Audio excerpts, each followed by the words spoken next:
So this is what I was talking about, guys. I've got a younger buck that's actually cruising. Hard to see. I wish I had zoom on this thing, but I'm actually in kind of some scrub clothes right now because we're looking for a deer that a friend of mine shot. So it is going to flip, and then for some of you it already has, like up in Wisconsin. By all means, the weather's already changed, but this buck here is probably 25 yards from me right now. We've got high winds and it's really warm. It's going to pick up quite a bit. There's some fresh scrapes that are here. I'm going to show you here in a second, but this is exactly what I was talking about. Coming out of the lockdown period, you see a lot of younger bucks cruising, and this guy here is, like I say, he's 25 yards from me, maybe, and he's kind of closing a little bit, but this is exactly the kind of front that's some of you have already hit up north, and it's kind of rolling down south, I think, when I looked at the map. And as that happens, you're going to start to see a lot of the older bucks start to get on their feet. And last night, a friend of mine who I'm hunting with actually shot a really good buck last night that we're looking for, and he was by himself. So that's kind of the skinny right now. Basically, you need to shift your tactics a little bit. You're going to go back to scrape lines that you had in the past that were working really well for you, because they're going to start popping up again. More importantly, if you have some on some trails that are running from one bedding area to the other area type thing, from one bedding area to another bedding area, if you've been lucky enough to make some, those are key locations as well. And if not, even if you have multiple food sources, smaller food sources, they'll be doing the same thing, bouncing from food source to food source.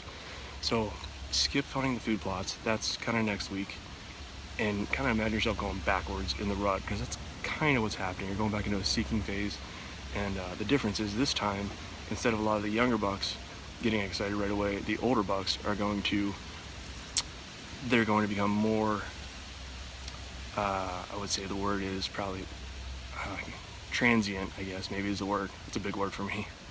But the transient type bucks are going to, that people call, they've never seen before. That's what starts showing up pretty soon, and this will go all the way through Thanksgiving, really.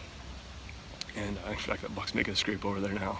You'll see some random stuff, but you really want to get back to the stuff that you already had, that were established before, that you were doing well at, that you had some camera photos, because that's what those bucks are going to be doing. Like I said, kill-wise, if you can get between food plots, that'd be really awesome.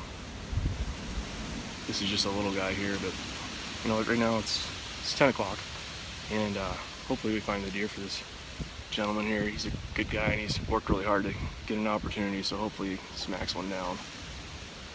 I'd be done, actually. I was going to wait till this deer walks all the way up to me. I don't know if I can switch to it or not.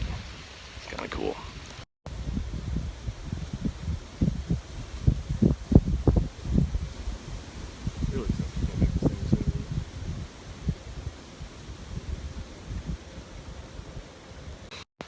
I guess another thing I would say too is if you are in a state like Iowa or Illinois, where you have a lot of honeysuckle, and that's these green plants right there, basically.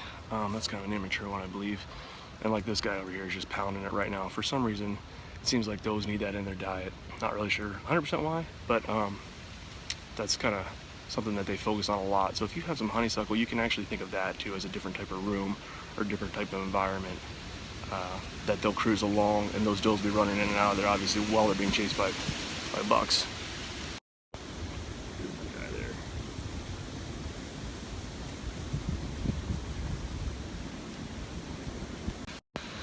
Like I said, just a little one, but I gotta get back to looking for this deer, but I'll show you real quick, and he's probably gonna freak out. Actually, I don't think he can look at me yet.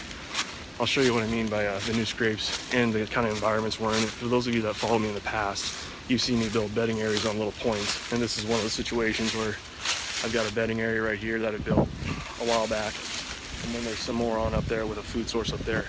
Remember, these bucks aren't going to be necessarily going out in those spots unless they're cruising across them. They're going to be going in between those bedding areas and feeding areas and those points where you've done that work at. If you, like, say, if any of you have tried it all, this is when that kind of program really starts to shine. So we'll get into that in the spring as we start going into habitat work as we grow as well. But here you can see new scrapes are popping up. These are traditionally in between those bedding cell to bedding cell or bedding cell to food plot. And as you can see, this buck's just working his way in and out of those. So good luck to all of you today, this evening. Not so much down here, it's going to stay warm, I guess, but the cold front, I guess, just supposed to push through overnight, and then Saturday and Sunday are going to be completely off the hook. So best of luck to all of you, and I hope you guys ruin something. Good luck.